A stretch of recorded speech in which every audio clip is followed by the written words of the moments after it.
justement, en parlant des réformes, les discussions en cours avec toutes les délégations congolaises sont quand même, côté Bretton Woods, la RDC peut mieux faire.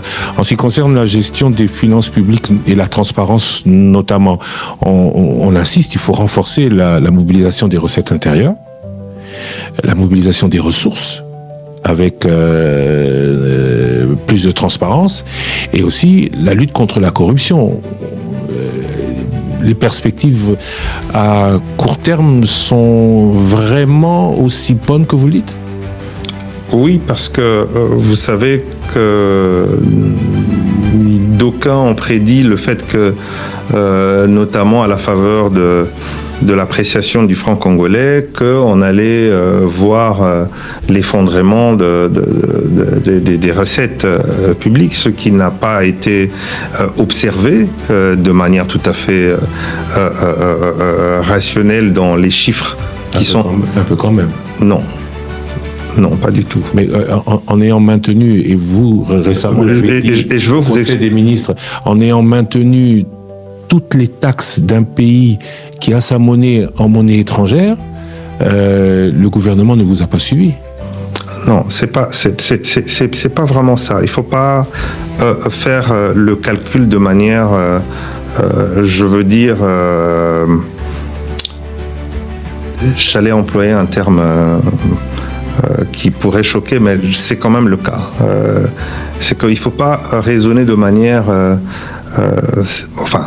comme à l'école primaire, de se dire que parce que nous touchons nos recettes en devises, l'appréciation du franc congolais entraîne mécaniquement une baisse de recettes. Il faut être un peu plus imaginatif. Donc il faut passer du stade primérien à un stade un peu plus élevé. Pourquoi ? Parce qu'il y a d'abord un premier impact. L'impact de l'amélioration du pouvoir d'achat sur la consommation.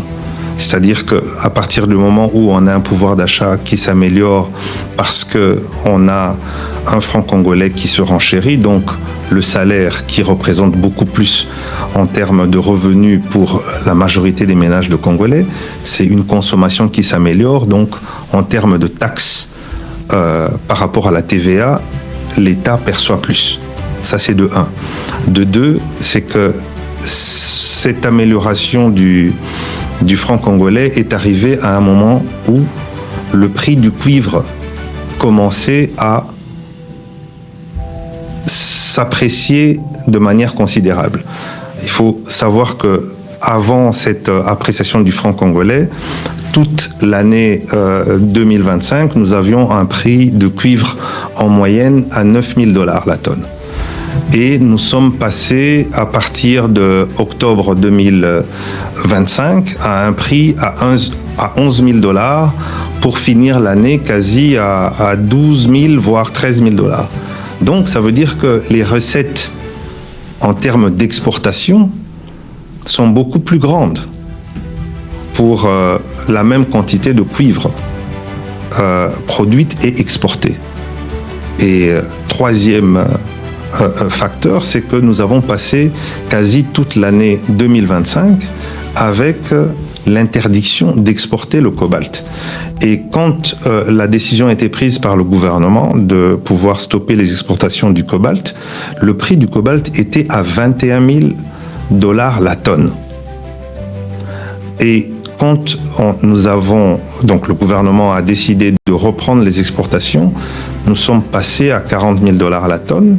Et aujourd'hui, le prix du cobalt est à 55 000, voire 56 000 $ la tonne. Donc nous avons un effet volume, un effet prix, un effet